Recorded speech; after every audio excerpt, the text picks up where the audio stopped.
Bienvenidos al comentario del simulacro MIR número 12. Vamos a comenzar con un tema que habitualmente no os gusta mucho estudiar. Es un tema bastante feo, aunque la verdad es que el concepto de fealdad o belleza es bastante subjetivo. Es tan subjetivo que mi abuela dice que me ve guapo, así que fijaros lo subjetivo que es.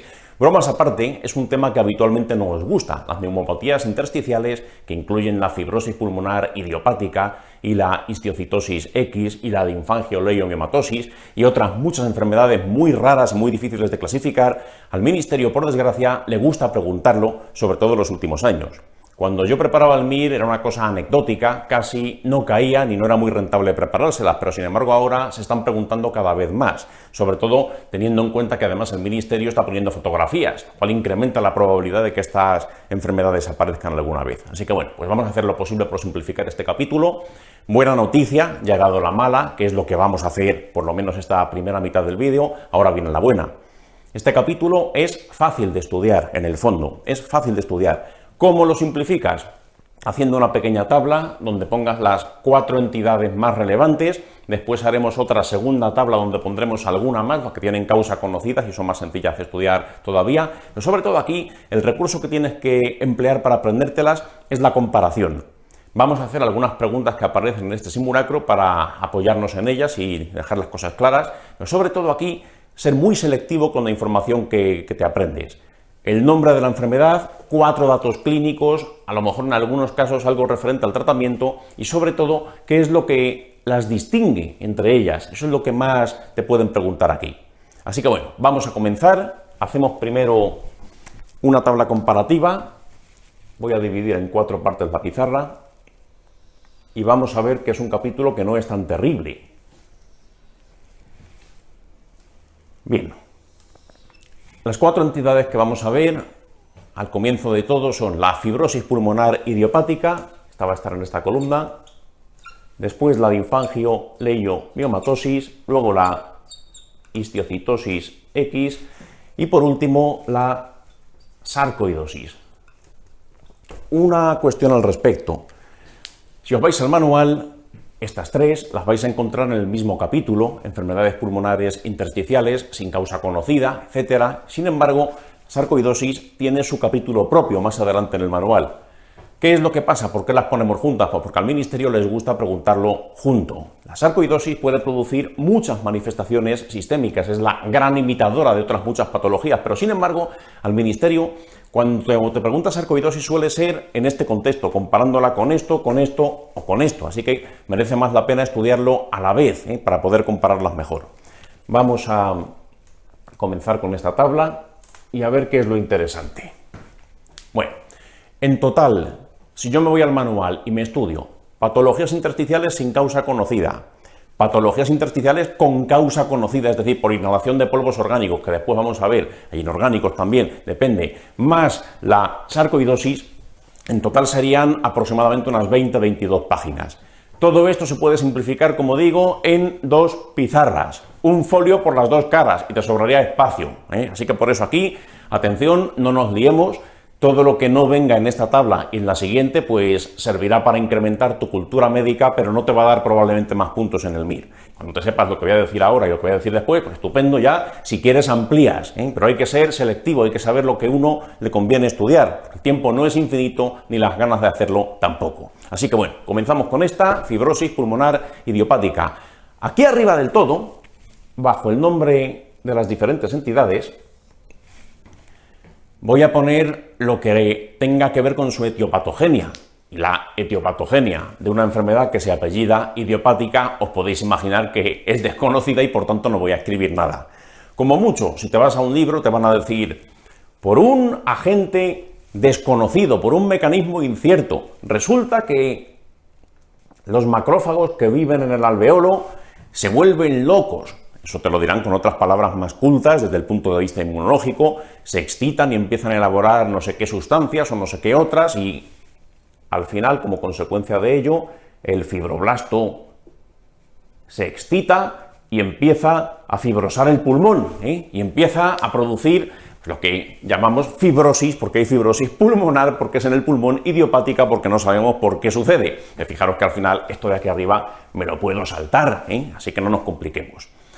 ¿En qué sí que me tengo que complicar? Y por cierto, una cosa, antes de avanzar y comentar el cuadro clínico, que esto es lo que sí que me van a preguntar de verdad. Esta enfermedad tiene otro nombre, también se conoce como alveolitis fibrosante criptogenética, es lo mismo. Alveolitis fibrosante, pues coño, fibrosis pulmonar. Idiopática, criptogenética, es lo mismo, es otra manera de llamar a lo mismo. También se puede llamar, desde el punto de vista histológico, encaja en el concepto de neumonía intersticial usual. No lo han preguntado como tal, pero bueno, esto en los manuales te lo dicen, por si acaso alguna vez este año pues se inspirasen por cambiarle por segunda vez el nombre, los dos primeros, tercer nombre que recibe, neumonía intersticial usual, o al menos histológicamente encaja en ese concepto. Vamos a lo importante. Desde el punto de vista clínico, ¿qué tipo de paciente me voy a encontrar aquí? Y esto es clave, porque las preguntas de estas entidades suelen ser como caso clínico, y se trata de distinguir entre sí. Así que entonces vamos a ver, ¿varón o mujer? ¿Va a ser un varón? Va a ser un varón, y te van a contar un varón ¿de qué edad? Madurito interesante, madurito interesante, alguien en la segunda mitad de la vida. No va a ser un anciano, pero no va a ser un adolescente tampoco, así que acordaos, va a ser alguien de unos 50, 55 años, eso es lo que te van a contar, 50, 60, si quieres ser un poco más amplio en el rango, madurito interesante. ¿Y qué más te van a contar o te pueden preguntar? No te van a contar ninguna profesión en concreto, esto es de origen idiopático, le puede pasar a cualquiera con igual probabilidad, porque hay ciertas profesiones que sí que veremos después que se vinculan a algunas de estas enfermedades, aquí en este caso no es relevante la ocupación del paciente. ¿Qué más te pueden preguntar? Si fuma o no fuma, muy importante. De estas entidades de aquí vamos a ver que alguna puede tener relación con el tabaco. No es el caso de la fibrosis pulmonar idiopática. Este no es fumador, no tiene por qué fumar. Y si fuma, pues el hecho de fumar no tiene vinculación con este cuadro. Si el tabaco tuviese que ver con este cuadro, pues se llamaría fibrosis pulmonar tabáquica, pero no es el caso, nada que ver con el tabaco. Más cuestiones, vamos a ver. ¿Qué cuadro produce? ¿Qué sucede aquí? ¿De qué se va a quejar el paciente? Te van a decir que tiene disnea, que la verdad es que no es mucho decir. 1000 enfermedades pulmonares producen disnea. Y además, tos. Y cuidado, tos seca, importante esto. Hay otros cuadros que puede haber disnea, pero que darían tos productiva, como por ejemplo en la bronquitis crónica. Pues aquí no, aquí hay tos seca, aquí no se produce moco ni se expectora nada, tos seca. Más cuestiones que merezca la pena recordar, que al Ministerio le gusta preguntar además. Hay una metáfora en el Harrison que a partir de cierta edición empezó a preguntarse en el MIR con las mismas palabras. Crepitantes, atención, crepitantes, tipo velcro, crepitantes tipo velcro, como cuando separas dos láminas de velcro se produce un sonido característico. Aquí parece que eso les inspiró al hacer esa metáfora. En el Harrison pusieron en cierta edición crepitantes tipo velcro y desde entonces en el Ministerio lo han preguntado literal, crepitantes tipo velcro. Bien, más cosas que merezca la pena saber aquí. Esos crepitantes, acordaos, aparecen en la base, típicamente al auscultar al paciente. En la base, no en la parte superior de los pulmones. Después esto lo vamos a ver con más detalle cuando analicemos la radiografía característica o el TAC característico, en este caso, que también veremos. Acordaos, afecta más a las bases que a los vértices, por eso esos crepitantes es más probable encontrarlos en las bases. Esas bases se van a fibrosar, vamos a tener fibrosis cada vez que el alveolo se llena de aire, como está endurecido, como está rígido, como consecuencia de esa fibrosis, pues hace ese ruido característico, esos crepitantes tipo velcro. ¿Qué más tengo que saber? Un signo físico, un signo que, por cierto, aparece tardíamente, no va a aparecer en las primeras fases de la enfermedad, ni mucho menos. Cuando ya el paciente lleva un cierto tiempo de evolución, aparecen acropaquias, pero unas acropaquias además muy prominentes. Los típicos libros de patología general que nos estudiamos en la primera mitad de la carrera, cuando estamos por tercero, siempre salen fotografías que salen acropaquias muy típico, tal, pues suelen elegir estos pacientes con fibrosis pulmonar idiopática, porque van a ser muy pronunciadas, muy llamativas, hasta el punto que las dos manos del paciente parecen un racimo de penes, mano en racimo de penes. Acordaos, fibrosis pulmonar idiopática, acropaquias a lo bestia. Y alguno estará pensando, pero qué tío más bárbaro, qué poco académico, qué soez, qué poco ortodoxo. Mi catedrático en la universidad no decía esas cosas. Seguro que no decía esas cosas. Es más, a mí me da igual. Yo tengo que decir las cosas de tal manera que a ti no se te olvide. Tendré que ser soez, a veces cómico, otras veces tendré que romper todas las reglas y decir cosas que no sean políticamente correctas. A mí me da igual. La cuestión es que si estas cosas las recuerdas el día del examen, yo ya me doy por satisfecho. Así que sí, mano en racimo de penes, característico de la fibrosis pulmonar idiopática. Bien, continuamos con ello. Más cosas que merezca la pena saber aquí. La radiografía. Esto te lo van a pedir casi seguro, de hecho ya ha aparecido en formato imagen, así que hay que saber reconocerlo. Vamos a encontrarnos afectación sobre todo en las bases. Aquí está. Y lógicamente el patrón que me voy a encontrar va a ser un patrón compatible con patología intersticial. No esperes encontrarte una condensación algodonosa como si esto fuese una neumonía típica. No es el caso. Aquí te vas a encontrar un patrón reticular o como mucho retículo nodular, pero cualquier cosa que encaje en patología intersticial. No van a ser condensaciones algodonosas como en la neumonía. Insisto, porque es que es una vez cayó. Parte de abajo, de acuerdo, pero con un patrón intersticial. ¿Qué más tengo que saber? Según la espirometría a un paciente con esta enfermedad, ¿qué pasa? ¿Qué sale? ¿Qué patrón me voy a encontrar? Patrón restrictivo, importante, un patrón restrictivo. Piensa que estas patologías, hacemos un inciso de 2 minutos para ver la diferencia entre restricción y obstrucción. ¿En qué consiste el patrón restrictivo? Y esta enfermedad es un modelo típico de patrón restrictivo. ¿Qué sucede aquí? El pulmón se está fibrosando, el pulmón se está endureciendo. Si el pulmón se fibrosa y se endurece, pierde su elasticidad, me va a costar más trabajo llenarlo de aire. Ese es el problema en una patología restrictiva, es una restricción a la entrada de aire porque el pulmón está encogido, endurecido, fibrótico, etc.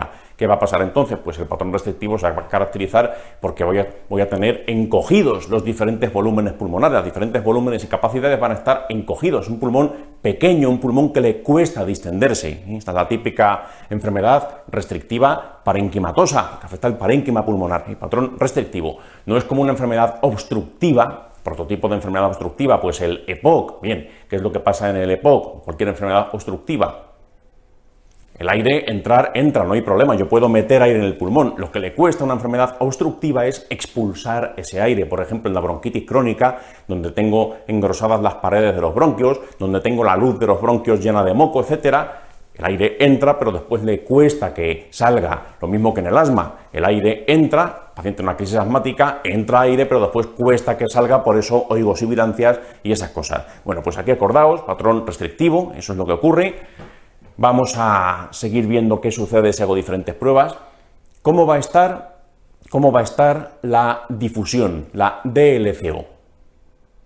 La DLCO, difusión pulmonar de monóxido de carbono, me la voy a encontrar alterada, voy a tener menor capacidad de difusión. Y es lógico, claro, entre el alveolo y el capilar sanguíneo, que corresponde a ese alveolo, va a haber fibras colágenas. Eso entorpece el intercambio de gases. Así que por eso la DLCO me la voy a encontrar disminuida. Esto va a ser un patrón común al resto de las intersticiales, como después vamos a ver. Si tengo algo, lo que sea en el intersticio es ese espacio virtual que tienes entre el alveolo y el capilar, pues ese intersticio, si está invadido por lo que sea, por fibras colágenas, o por músculo liso y vasos linfáticos, o por células de Langerhans, o por granulomas, o por lo que sea, va a dificultar ese intercambio gaseoso. Y así que DLCO disminuida. Después, otro detalle que te podrían preguntar, lavado broncoalveolar.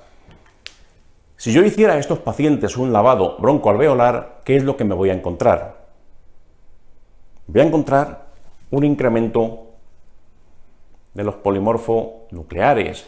Parece que es la célula protagonista. Está incrementada con respecto al recuento normal. Voy a encontrar aquí más neutrófilos de los que habitualmente habría. Y por último,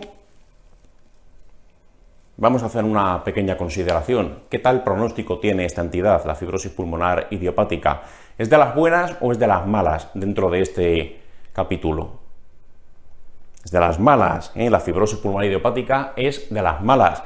Estos pacientes tienen peor pronóstico que el resto de los que vamos a ver, es de las malas. Y hay un par de fármacos que me tienen que sonar por lo menos. Hay uno que se puede emplear que es la pirfenidona, un antifibrótico, puede ser útil. Hay otro que también te tiene que sonar que es el nintedanib. Suena como Nintendo, los del Super Mario, todos hemos tenido infancia. Y una cuestión aquí importante, fijaros, pirfenidona y nintedanib. No he puesto corticoides. Y esto es una cosa que se ha preguntado mucho en el MIR. Dentro de las patologías intersticiales hay algunas que responden a corticoides y otras que no responden a corticoides. Estas de las que no responden a corticoides, importante detalle, Aquí no hay buena respuesta a corticoides, por eso no lo escribo aquí abajo. En el caso de que las cosas vayan mal, esto puede terminar en trasplante pulmonar, y ya digo que es una enfermedad que puede ir mal y puede ir muy mal, Es de las malas dentro de estas 4. Bien, pasamos a la siguiente, esta de aquí, linfangioleiomyomatosis. ¿Qué hay que saber de aquí arriba? Etiopatogenia, pues mira, esto lo poco que tienes que saber es algo que te puede dar una pista para estudiarte después la clínica. Se especula o parece que hay un desbalance entre estrógenos y progesterona. Simplemente leer esto en la sección de etiopatogenia, fisiopatología, pues puede servir como pista para acordarte que esto es más frecuente en el sexo femenino. Esto es una enfermedad mucho más de mujeres que de varones. Hay un desbalance entre estrógenos y progesterona, donde la balanza se inclina hacia los estrógenos. Proporcionalmente hay más estrógenos que progesterona. Es una de las cosas que suceden. Después esto tendrá trascendencia para el tratamiento también. Y otra cuestión que tienes que recordar, el nombre de la enfermedad, linfangioleiomyomatosis. Linfangio, vasos linfáticos. Va a haber proliferación en el intersticio de vasos linfáticos. Leio, ¿eso qué es? Músculo liso. Linfangioleiomyomatosis, músculo liso. Voy a encontrar vasos linfáticos, voy a encontrar músculo liso, que prolifera en el intersticio de estas pacientes, y clínicamente, que es lo que más me interesa, pero acordaos de esto porque es lo que da nombre a la enfermedad, ¿qué me voy a encontrar? Una mujer en edad reproductiva, Voy a encontrar una mujer entre 20 y 40 años. Ya digo que este capítulo puede resultar feo, pero muchas veces con el sexo del paciente y la edad ya puedes hacer una criba tremenda sobre los posibles diagnósticos diferenciales. Pues bien, una mujer entre 20 y 40 años.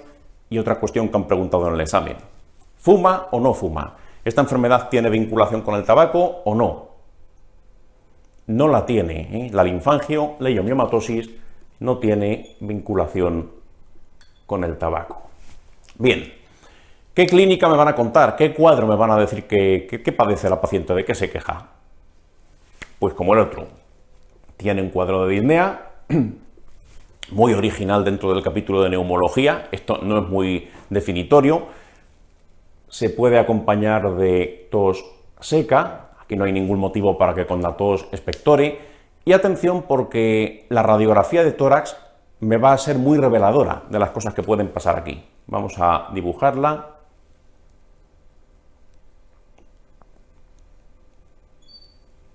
Bueno, me ha quedado el corazón un poco oblicuo, pero bueno, no importa, nos entendemos.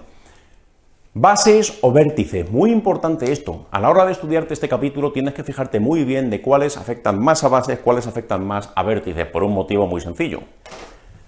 ¿Qué es más importante en un pulmón, la base o el vértice? Es más grande la base participa más en el intercambio gaseoso, la base es así de grande, los vértices es un trocito despreciable que está arriba del pulmón, al lado de la clavícula y que no participa mucho. Pues las que afectan a bases generalmente van a ser más graves, más agresivas, con peor pronóstico que las que tocan vértices, y esta es de las que tocan bases. Así que nada, vamos a pintar aquí afectación en las bases, igual un patrón sugerente de patología intersticial, reticular o retículo nodular. Bien, pues esto y esto de momento es igual, parece que van a ser lo mismo, pero decíamos que no. Hay que aprender a distinguir unas de otras. ¿Qué es lo que voy a encontrar en la radiografía de la linfangioliomematosis que típicamente se vincula a esta entidad y me permite, por consiguiente, distinguirla de esta otra? Aparte de esa fibrosis en las bases, voy a encontrar tres detalles que no puedo olvidar. Uno de ellos, esto que estoy pintando en negro, y acordaos, lo negro es aire, densidad aire. Estos son pequeños quistes aéreos. En esta entidad se producen pequeños quistes aéreos. Eso es algo que no va a suceder en la fibrosis pulmonar idiopática, así que ya tenemos un dato más. Y estos pequeños quistes aéreos, los que están más cerca de la pleura, hay veces que se rompen, liberan aire a pleura y como consecuencia de ello, ¿qué voy a padecer? Neumotórax, neumotórax. Esto puede ser que se rompa a pleura y un buen día la paciente pues te venga con un dolor torácico y lo que esté sufriendo pues sea un neumotórax. Por eso lo pinto aquí. Esto es una de las cosas que te puedes encontrar. Posible neumotórax. Y otra cosa que también puede suceder. Linfangio-leiomiomatosis. Cuidado. Linfangio. Vasos linfáticos. Va a haber proliferación de vasos linfáticos aberrantes. ¿Qué contienen los vasos linfáticos? Vamos a ver. ¿Qué es lo que ocurre, lección de histología básica, qué es lo que ocurre en las vellosidades intestinales? En el intestino, cuando se absorben los principios de la digestión, etcétera, pues va a haber proteínas, va a haber grasas, etcétera, va a haber una cosa importante. Las grasas se absorben, las vellosidades intestinales, y van a ir fundamentalmente ¿a dónde? Al vaso quilífero central, acordaos, al vaso quilífero central. Esto de la absorción de los diferentes nutrientes ya lo veremos en alguna pregunta que pensamos poner el resto del curso, pero acordaos, al vaso quilífero central. Pues los vasos quilíferos centrales, el tracto digestivo, van a confluir, van a dar una estructura que se llama cisterna de Beckett. De esa cisterna de Beckett sube el conducto torácico hacia arriba, se llama conducto torácico cuando estamos a nivel de tórax, y lo mismo que el conducto torácico, si se rompe, contiene kilo y te da un kilotórax, pues estos vasos linfáticos, si se rompen, también te pueden dar un kilotórax, porque los vasos linfáticos que están en el tórax contienen kilo procedente de la absorción de las grasas en el tracto digestivo. Pues acordaos, puedo encontrarme un kilotórax.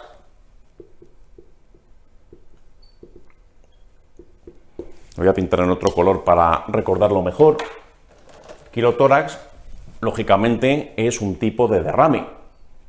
Puedo encontrar un derrame pleural que sería un kilotórax, ahí lo tenemos, un poco en verde, y eso es consecuencia de la afectación de esos vasos linfáticos que se producen aquí, se pueden romper y darte esto. Bien, pues ahí está. Con esto ya tenemos caracterizado todo lo que hay que saber clínicamente de esta entidad, poco más, tipo de paciente, etcétera, y vamos a ver las pruebas funcionales si se las hago. ¿Qué sucede si le hago a esta paciente una espirometría? Pues atención, fijaros que aquí decíamos que en la fibrosis pulmonar idiopática, toda esa fibrosis, etcétera, lo que acaba haciendo es encoger el pulmón y endurecerlo y dificultar su expansión. Por eso aquí hay restricción. Bien, pues aquí cuidado, el patrón que me voy a encontrar, la linfangio-leiomiomatosis, es obstructivo, típicamente obstructivo.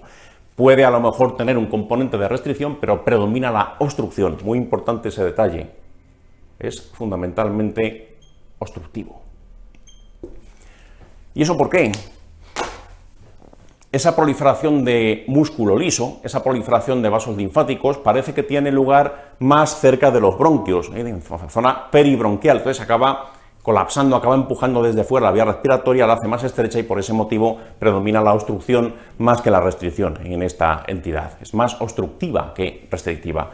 Otra cosa que también tengo que recordar, y esto es común a las intersticiales como grupo, la DLCO me la voy a encontrar disminuida, va a haber una alteración de la difusión y, bueno, desde el punto de vista del tratamiento, decíamos que existía un desbalance entre estrógenos y progesterona. ¿Qué puedo hacer entonces para equilibrar la balanza? Si proporcionalmente hay más estrógenos que progesterona, ¿qué le puedo dar? progesterona, ¿eh? De esa manera pues se equilibrarían. Es una opción posible, dar progesterona.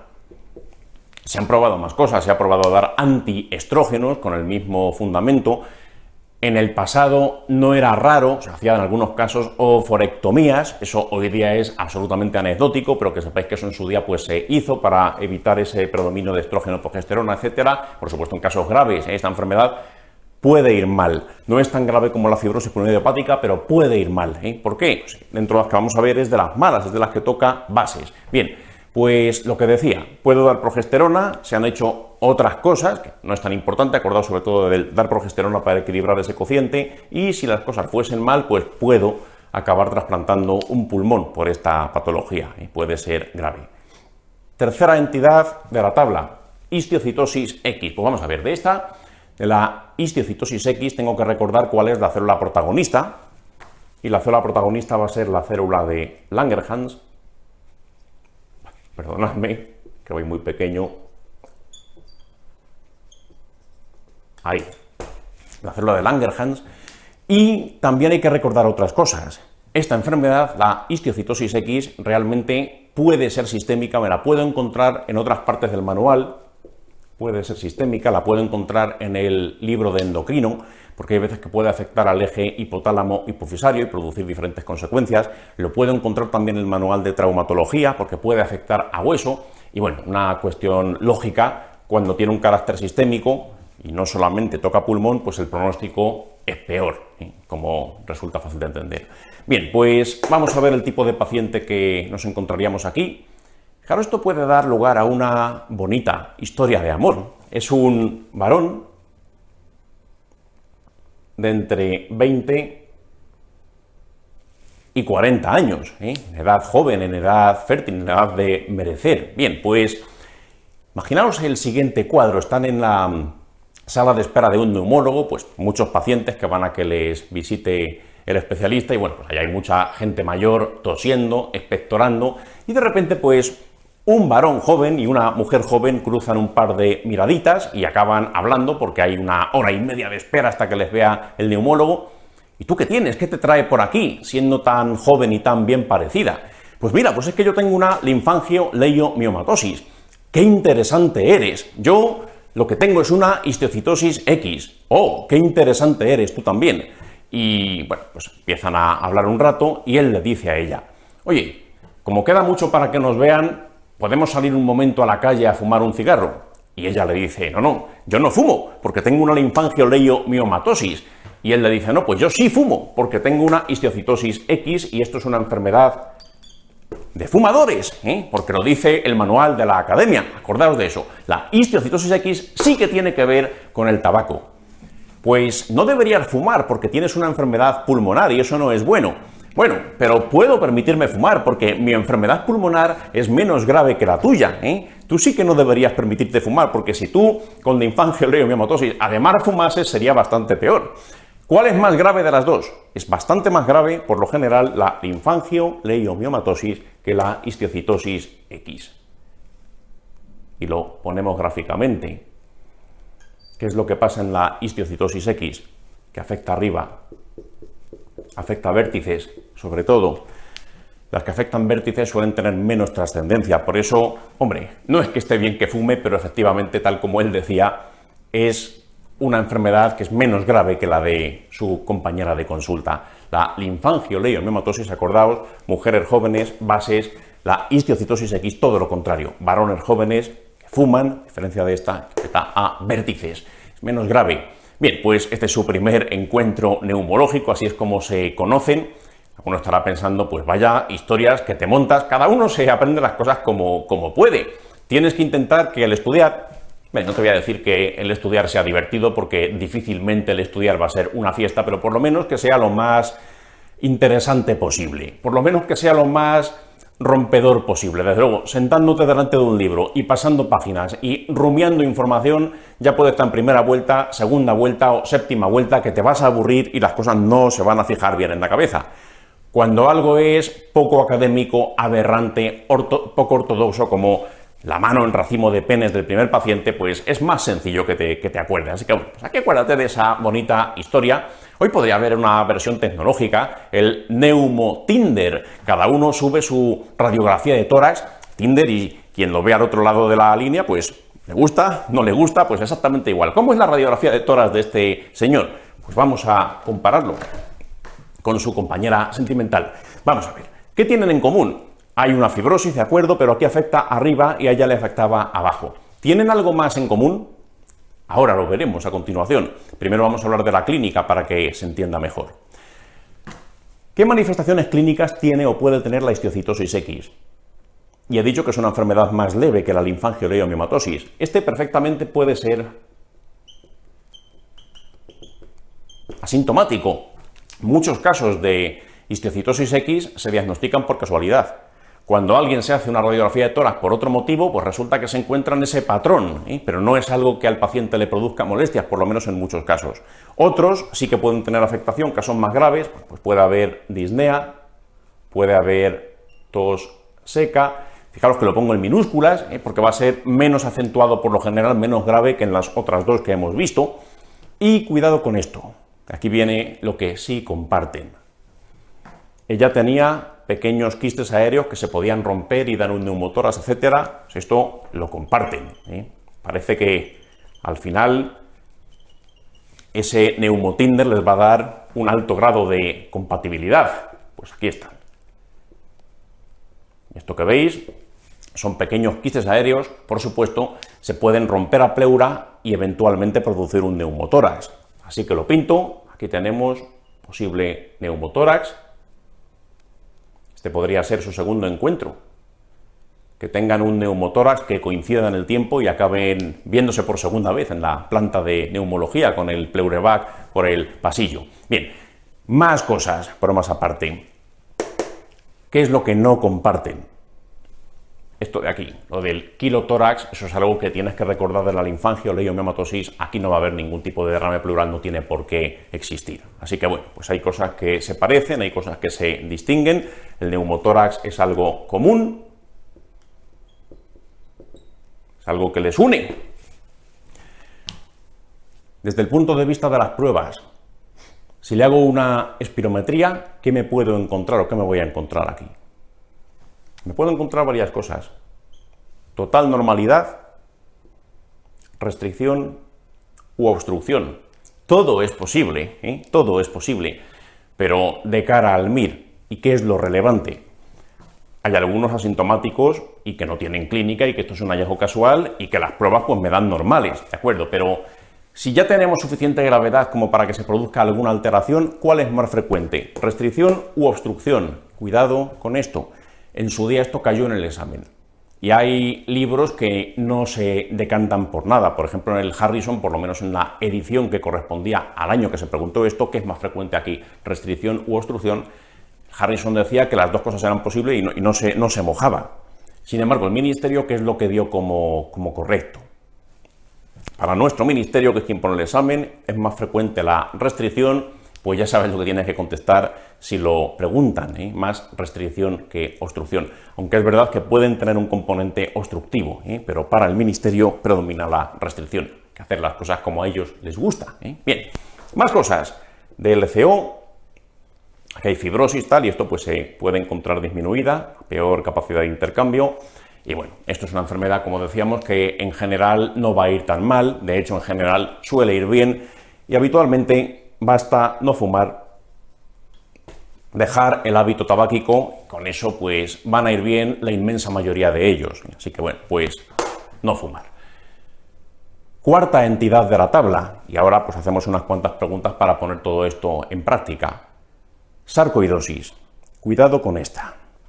De la sarcoidosis podría escribir todo un tratado de medicina interna. ¿Por qué? Porque la sarcoidosis puede dar tantas cosas que te la puedes encontrar en todos los capítulos del manual. Y cuando digo todos, es todos, todos. Todo órgano, todo sistema puede ser afectado por la sarcoidosis. ¿Qué es lo que tengo que saberme aquí? Y sobre todo para el examen. Pues tenía un profesor cuando era estudiante que decía: eres más coñazo que el diagnóstico diferencial de la sarcoidosis. Es porque puede confundirse con todo y puede imitar a todo. Relevante para el examen. Esto es una enfermedad granulomatosa, ¿eh? Va a haber granulomas. Y muy importante esto, acordaos de cuando veíamos la estructura típica del granuloma, hace algunos vídeos, etcétera, que se ha preguntado en el MIR, son granulomas, cuidado, no necrotizantes. No necrotizantes. A diferencia de la tuberculosis, y esto le encanta preguntarlo al ministerio, donde sí que hay necrosis, más exactamente necrosis caseosa, ¿eh? En el centro del núcleo del granuloma. Aquí no va a haber necrosis. Son granulomas epitelioides sin más, pero sin necrosis. Bien, pues vamos a ver qué me tengo que saber. Tipo de paciente.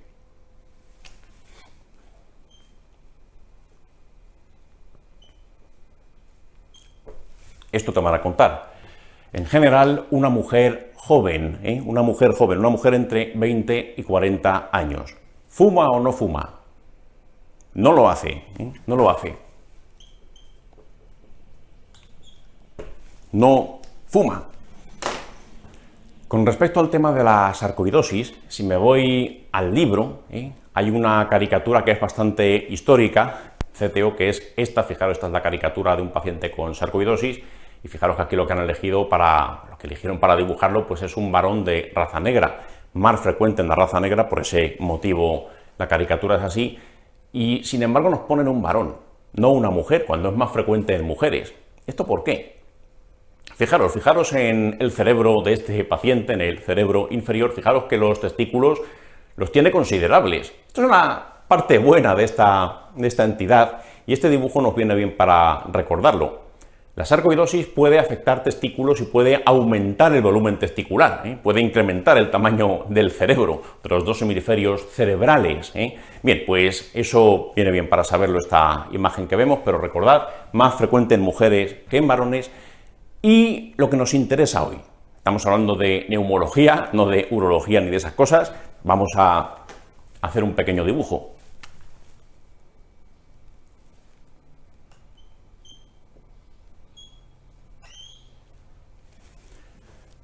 La radiografía de tórax es crítica en importancia aquí. Al ministerio le encanta preguntar esto. Adenopatías iliares bilaterales. Es algo que, si tienes que saber una sola cosa de la sarcoidosis, que sea esta. Adenopatías iliares bilaterales. Esto no lo puedo olvidar. Son bastante grandes, simétricas. De hecho, ya las han preguntado en el MIR en modo imagen. Pues ahí las tenéis. ¿Algo más de interés de la sarcoidosis? Pues mira, sí. Tienes que saber, por lo menos saber reconocer en un caso clínico, el síndrome de Löfgren. Ya digo que puede producir muchas cosas, pero esto les gusta mucho preguntar. Síndrome de Löfgren en la sarcoidosis, tienes que acordarte de él por lo siguiente. Lo que vas a ver en la imagen, adenopatías iliares bilaterales, eso es muy típico. ¿Qué más te van a contar en el contexto de un Löfgren? Te van a contar manifestaciones no muy específicas, puede tener, por cierto, malestar general, puede tener fiebre, puede tener, acordaos, muy importante esto, eritema nodoso, eritema nodoso, eso es lo característico. Fiebre, a lo mejor alguna artralgia, malestar general, pero acordaos, adenopatías iliares bilaterales y eritema nodoso, es decir, nódulos dolorosos en la cara anterior de las piernas, etcétera, y suele ser una mujer joven. Ese síndrome de Löfgren ha caído mucho en el examen MIR, por eso me lo tengo que saber. Una cuestión importante, por cierto, fijaros que ya he dibujado lo que es la sarcoidosis, no he pintado nada, no he pintado fibrosis ninguna. ¿Por qué no he pintado fibrosis? Ahora la pintaré, todo a su tiempo, pero no la he pintado, por lo menos no todavía, porque la mayor parte de las veces la sarcoidosis no va a llegar a haber fibrosis pulmonar. Cuidado con este detalle. Muchos casos de sarcoidosis no se llega a fibrosar parénquima pulmonar, se limita a eso que veis, adenopatías iliares bilaterales y ya está. Solo en algunos casos, y por esto lo pinto en verde porque es algo inconstante, solo en algunos casos me voy a encontrar afectación fibrótica del pulmón, ¿de acuerdo? Y cuando existe, va a ser en la parte superior de los pulmones, la parte superior de los pulmones. Pero fijaos que eso de la fibrosis pulmonar en la sarcoidosis solo ocurre en un pequeño porcentaje de pacientes. Lo normal es que no llegues a esa fase. Importante detalle porque es una vez cayó. Más cosas. Vamos a seguir completando, siguiendo el mismo orden que en el resto. ¿Qué me puedo encontrar desde el punto de vista de la espirometría? Si hiciera aquí esa prueba. Hombre, puede ser normal. Hay sarcoidosis que no tocan pulmón. Lo más frecuente es que algo veas en el pulmón, pero fíjate que simplemente la presencia de adenopatías ciliares bilaterales, pues eso puede ser que no sea suficiente para que me des ninguna alteración en la espirometría. Puede ser normal. Y en el caso de que exista afectación, ¿qué es lo que esperas encontrar en la sarcoidosis si hubiera algún tipo de afectación espirométrica? O normal o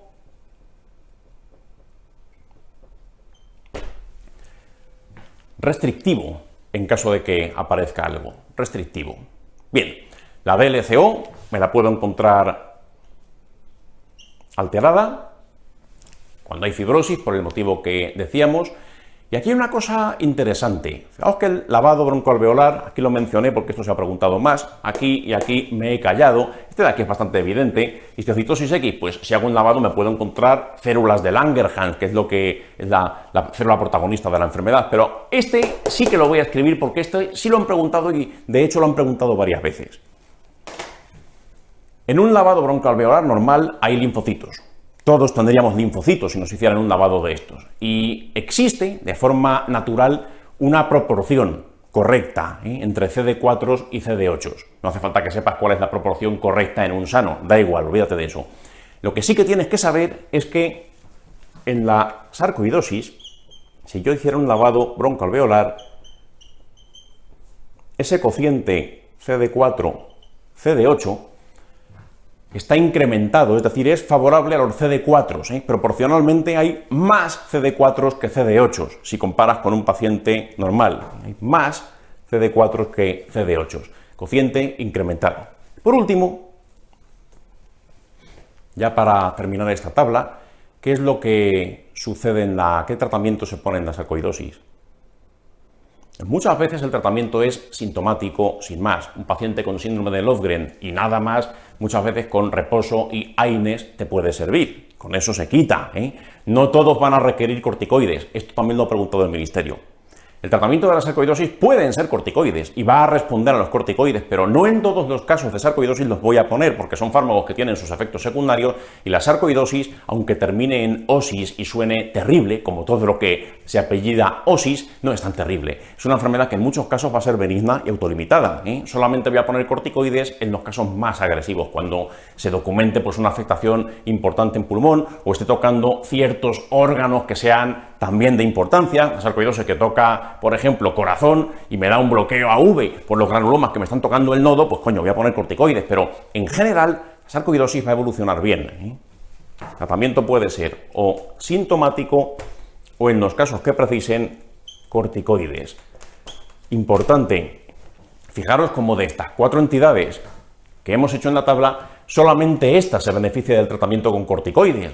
Eso una vez se preguntó en el examen, ponían 5 opciones, una pregunta antigua, de estas 5 patologías intersticiales, ¿cuál es la que se beneficia del tratamiento esteroideo? La respuesta correcta pues era la sarcoidosis. Estas otras 3 no, y alguna otra que también preguntan de vez en cuando, como por ejemplo la silicosis o la asbestosis, que después veremos, pues tampoco. Acordaos, los corticoides, típico de la sarcoidosis. Bien, pues esto sería el resumen, por lo menos, de una parte de ese capítulo. Sarcoidosis incluida, que forma parte de otro capítulo distinto en el manual, y vamos a ver algunas preguntas para ver esto cómo se comporta en la práctica.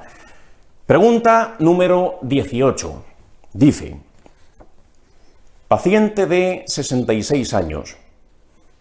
No sigas.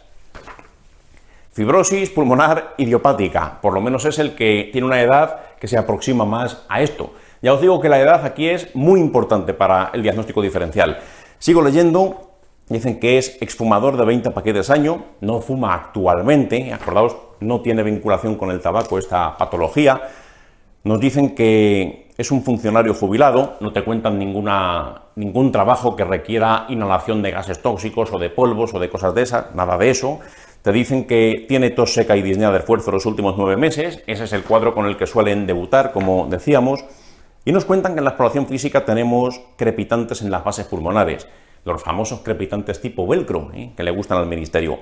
Nos cuentan luego que hay una alteración de la espirometría de que está dentro de los límites normales la espirometría, pero que sin embargo tenemos una capacidad de difusión disminuida. Fijaos aquí una cosa. La espirometría todavía es normal, dentro de los límites normales. Vamos a ver.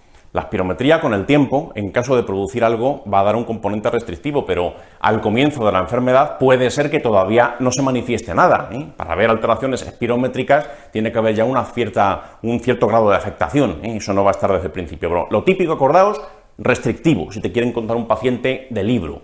Aquí todavía nos dicen que no se ve, que no se aprecia nada en la espirometría, y nos dicen que tenemos un TAC que es este.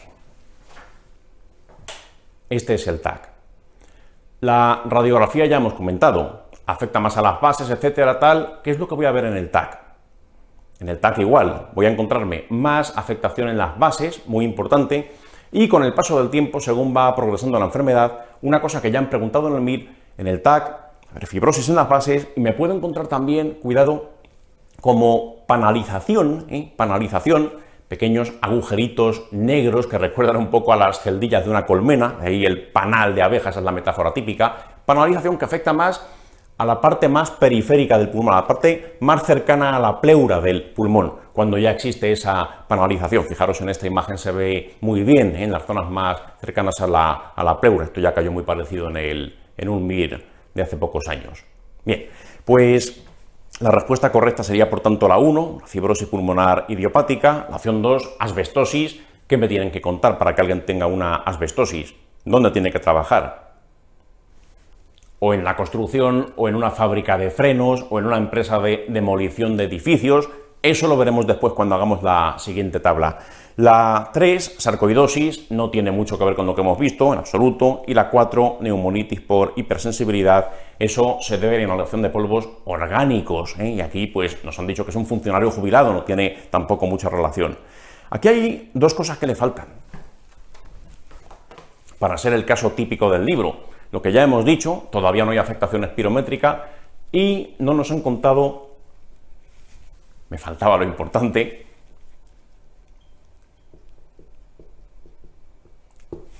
acropaquias, acropaquias. Esas manos que antes decíamos, acropaquias, son muy típicas de la fibrosis pulmonar idiopática, pero fijaros, en este paciente todavía no las describen porque todavía no las tiene. Las acropaquias requieren cierta evolución de la enfermedad, no van a aparecer al principio cuando solo tiene disnea y un poquito de tos, Eso requiere ya una enfermedad más avanzada. Bien, una cuestión. Decíamos que la fibrosis pulmonar idiopática es grave, puede desembocar en la muerte o incluso requerir un trasplante pulmonar, paso del tiempo, porque estos fármacos no sean suficientes. Es una enfermedad seria o potencialmente seria. Una cuestión. Cuando veíamos los mecanismos de hipoxemia, decíamos que había 5 mecanismos de hipoxemia y aquí hemos visto que hay una alteración de la difusión. Eso es uno de los mecanismos de hipoxemia que ocurren aquí en la fibrosis pulmonar idiopática. Y alguno puede pensar, a lo mejor al estudiar o cuando revisamos este tema, pues la alteración de la difusión, decíamos cuando estudiamos los mecanismos de hipoxemia que no era tan importante, que solamente se ponía de manifiesto durante el ejercicio, que algunos autores no lo consideran un auténtico mecanismo de hipoxemia, porque solamente se pone de manifiesto cuando hago un esfuerzo, si no, pues nada. Y sin embargo, este paciente me has dicho que se puede morir por esta entidad en pocos años. ¿Por qué? Porque en esta entidad, fibrosis pulmonar idiopática, no hay solamente un mecanismo de hipoxemia.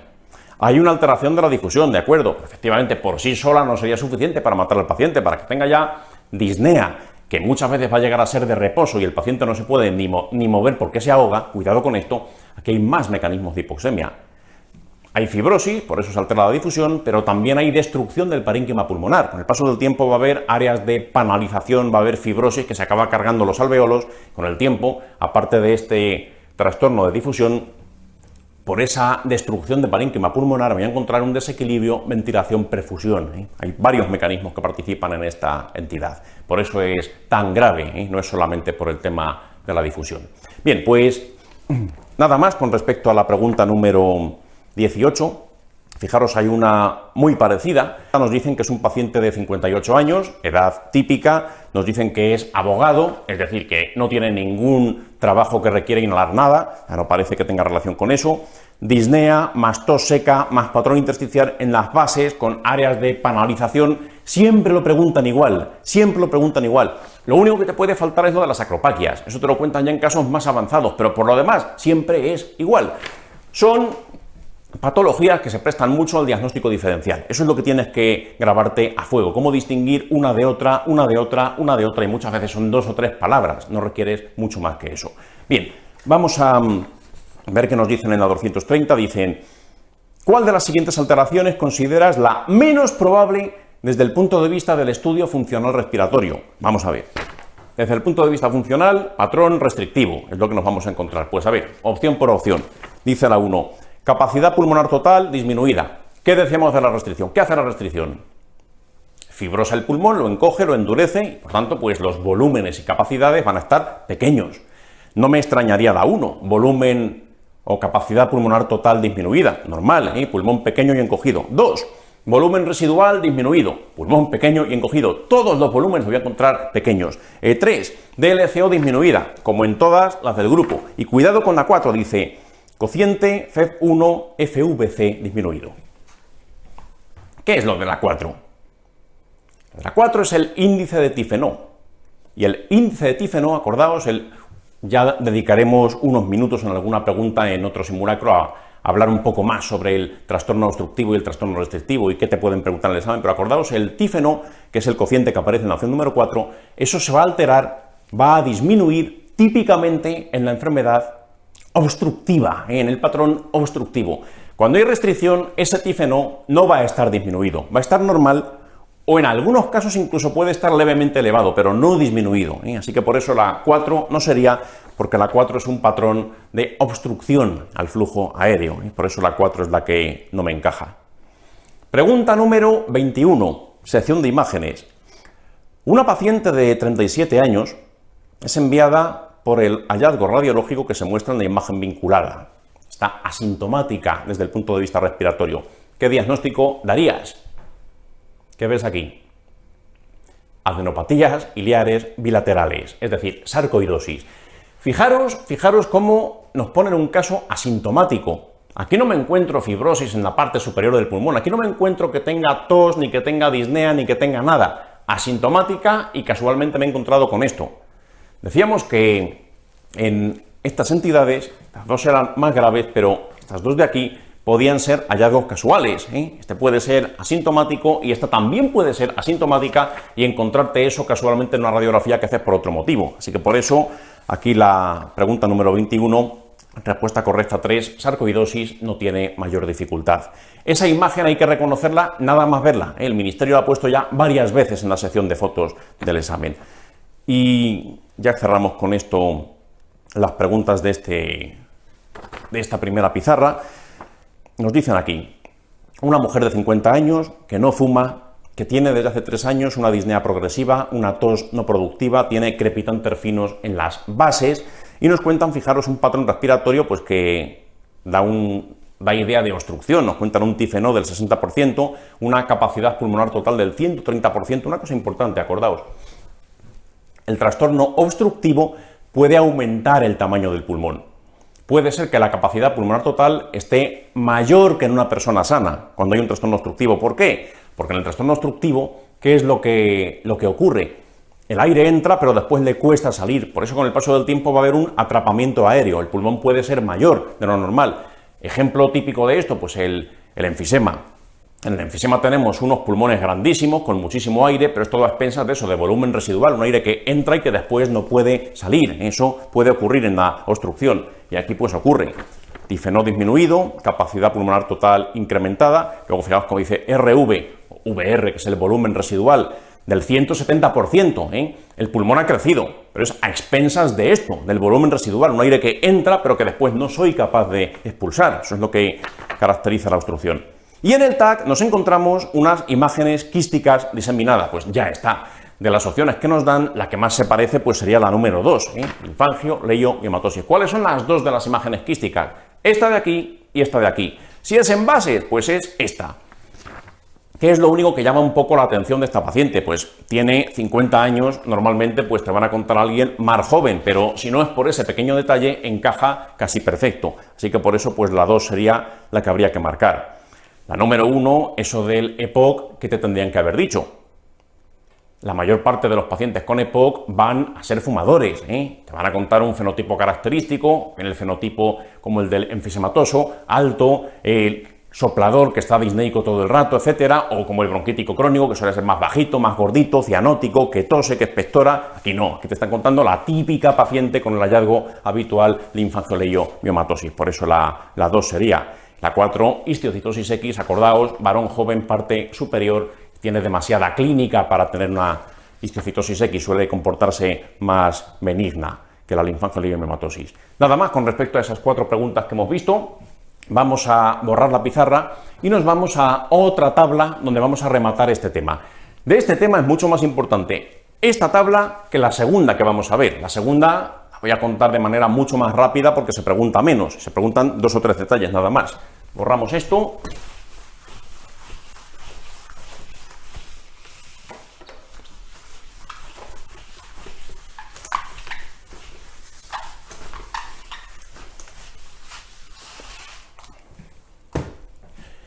Y ahora dividimos la pizarra en 3 partes.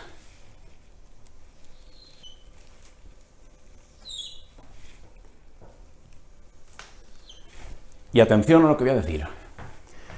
Esta segunda mitad es menos importante. Solo voy a hablar de 3 enfermedades. Hay más en el manual, pero tienes que saberte estas 3 nada más. Quien quiera aumentar su cultura es libre de hacerlo, pero esto es lo que para el MIR sí es importante. En primer lugar, alveolitis alérgica extrínseca, neumonitis por hipersensibilidad, que también se llama. Después vamos a hablar de la silicosis y después vamos a hablar de la asbestosis. Pero con moderación, os lo prometo, con moderación. No voy a contar gran cosa aquí. En cuanto a la etiopatogenia, la causa tal, pues está muy clara. Vamos a ver, aquí, alveolitis alérgica extrínseca,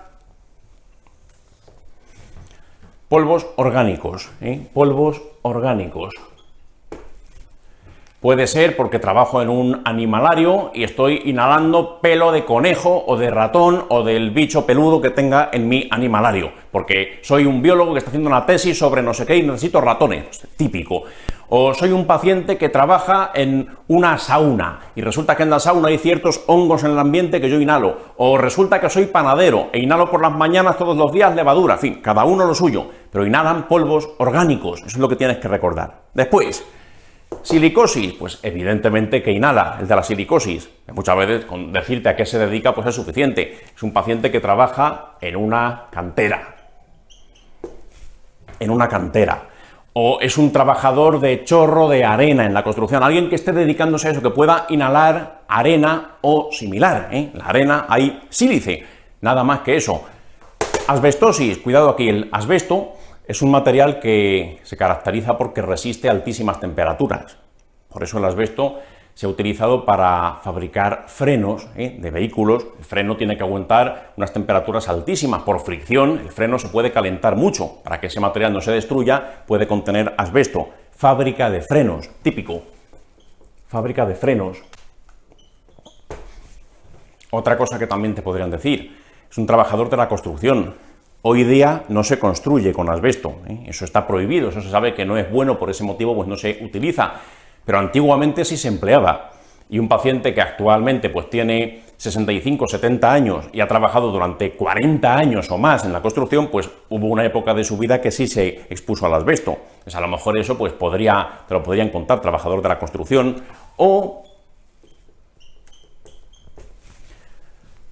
trabajador de demolición de edificios, empresas que se dedican a demoler edificios antiguos, pues al demoler un edificio antiguo, ese edificio seguramente sí que contiene asbesto, pues esos pueden inhalar esos polvos, demolición,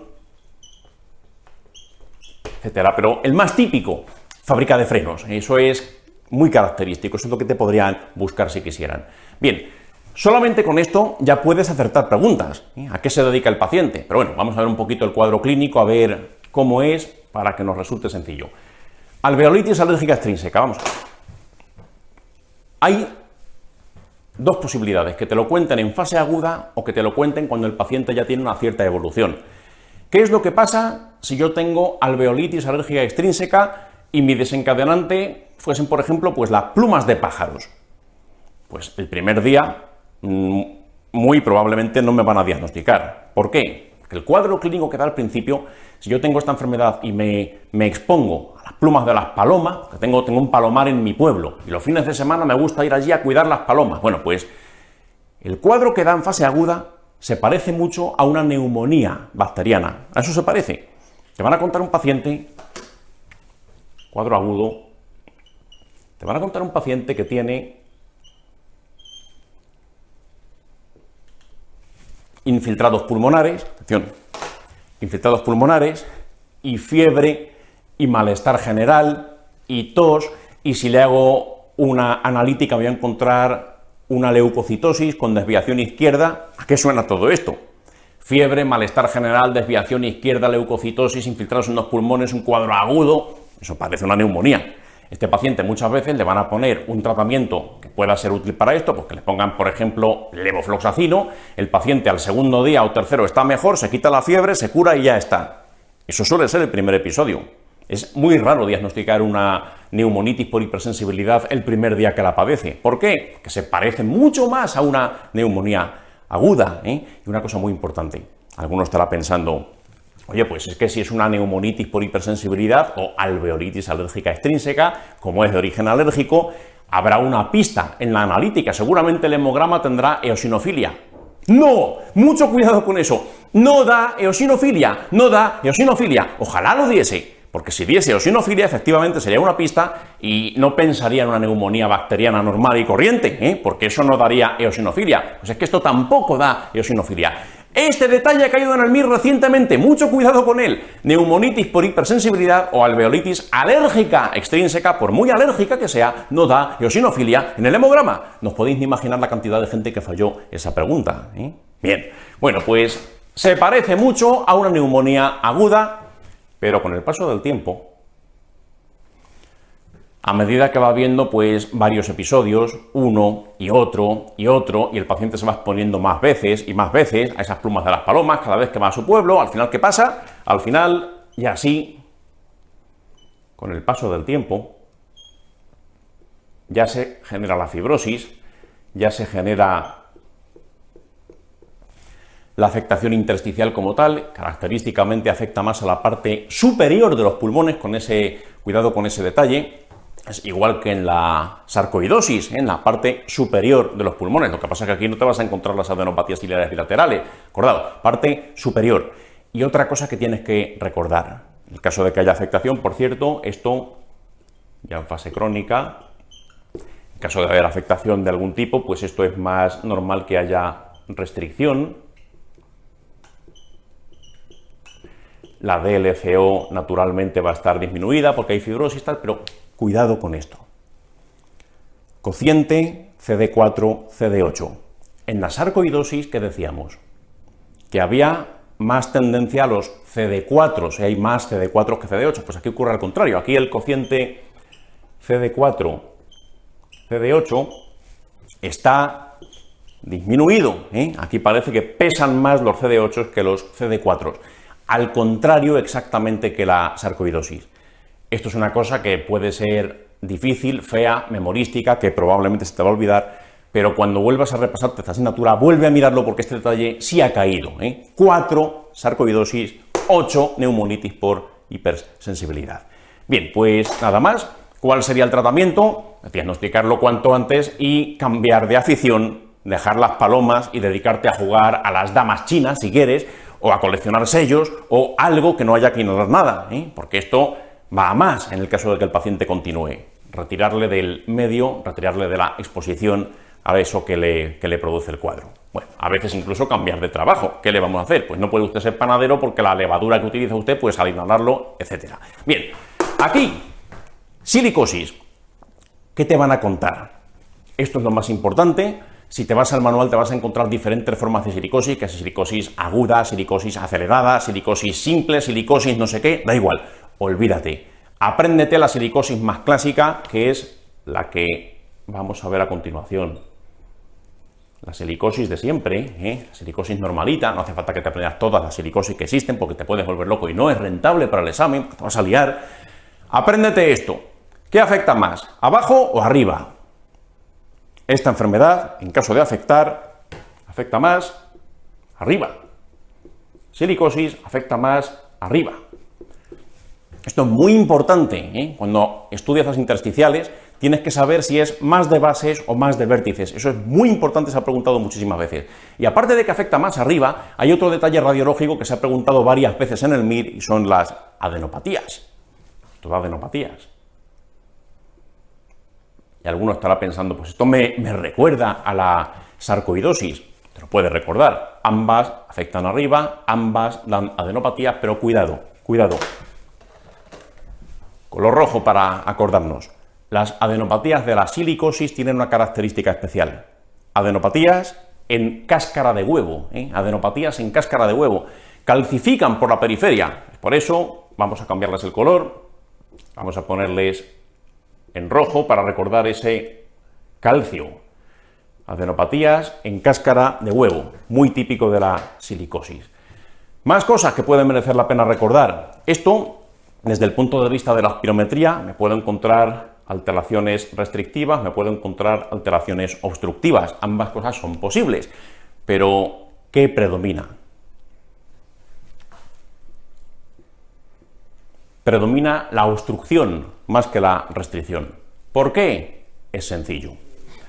Silicosis, esos polvos de silicatos, de sílice, irritan la vía respiratoria.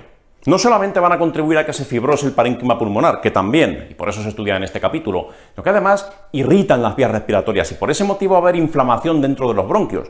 Y si se inflama el interior de los bronquios, si se inflama la luz del árbol respiratorio, va a haber edema en las paredes de los bronquios, eso va a cerrar la luz, va a hacer que tenga pues, un componente de obstrucción típico de la silicosis. Es más obstructiva que restrictiva, a pesar de ser una patología intersticial.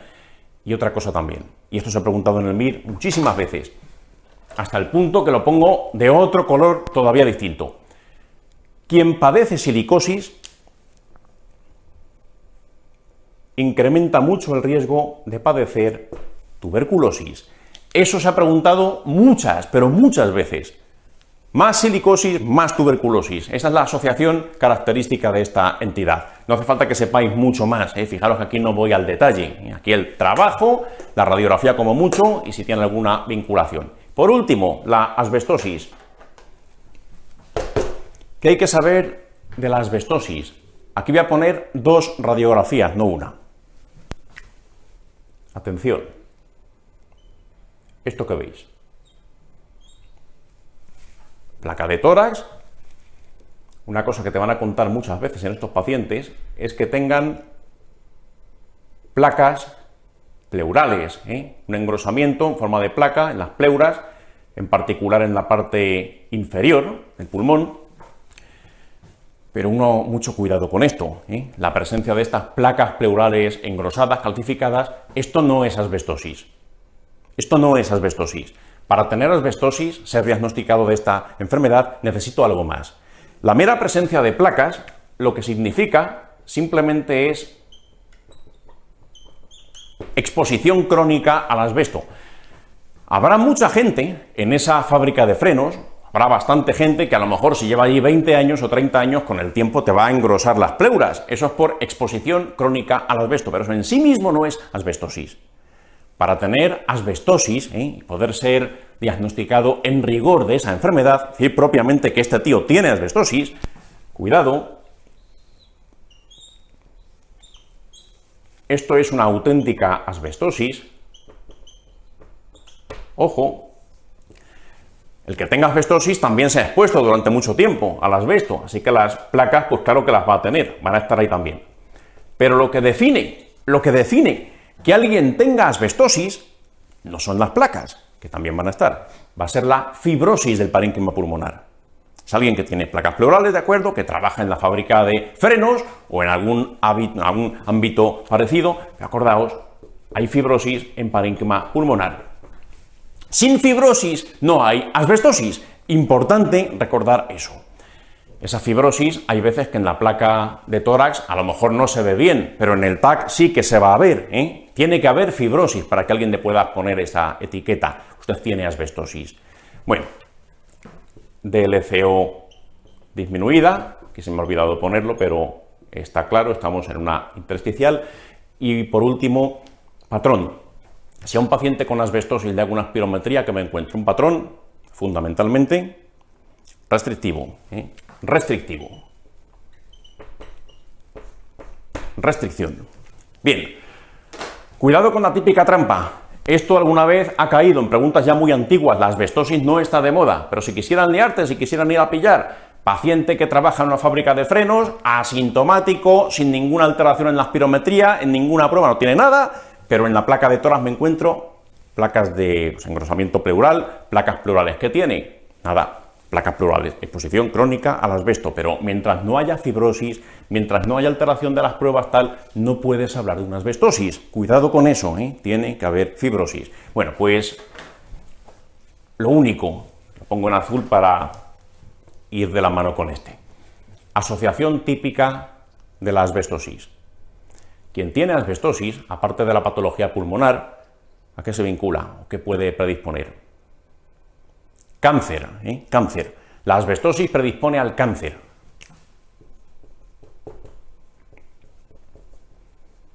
¿A qué cáncer? Cánceres que tengan que ver, lógicamente, con el pulmón o con pleura, como vamos a ver. Van a tener más riesgo de cáncer de pulmón o de cáncer pleural. Cuidado con una cosa. ¿Cuál de los dos es más frecuente? ¿El cáncer de pulmón o el mesotelioma? Porque los dos tienen vinculación con la asbestosis, predispone a ambos, pero ¿cuál es más frecuente? El cáncer de pulmón.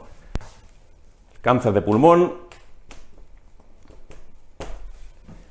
se vincula a la asbestosis y es más frecuente, bastante más frecuente que el mesotelioma. El mesotelioma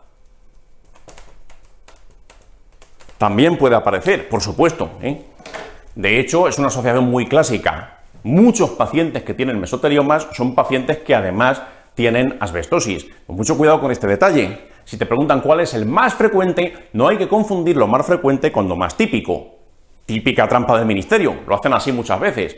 Cuidado, más frecuente cáncer de pulmón, más típico mesotelioma maligno. Digo mesotelioma maligno porque también existe el mesotelioma benigno. El mesotelioma benigno no es el que se vincula a la asbestosis, es el maligno, el cáncer pleural, mesotelioma. Bien, pues nada más con respecto a esto. Espero que cuando llegue el momento de estudiarte este tema por primera vez, de forma seria, quien no lo haya hecho, o cuando llegue el momento de repasarlo, esto te sirva y de hecho te servirá para acertar la mayor parte de las preguntas que haya puesto el ministerio. Es una tabla muy rentable y a la hora de repasar ya digo que os puede ahorrar más de un dolor de cabeza. Quien tenga muchas ganas de ser culto desde el punto de vista neumológico intersticial, pues muy bien. Quien quiera que se estudie la beriliosis, berilio, industrias de alta tecnología, pero que no vaya a más que eso, que no vaya a más que eso. O la visiniosis, algodón, etcétera. No te compliques la vida. Si te metes en este capítulo a estudiar en profundidad vas a encontrar muchos más diagnósticos, muchas más cosas, mucha más información. Pero lo que te preguntan al final es esto. Y si tienes que estudiarte una sola de las dos tablas que he puesto, la de antes, la primera, más rentable que la segunda. Así de sencillo. Borramos la pizarra y pasamos a lo siguiente.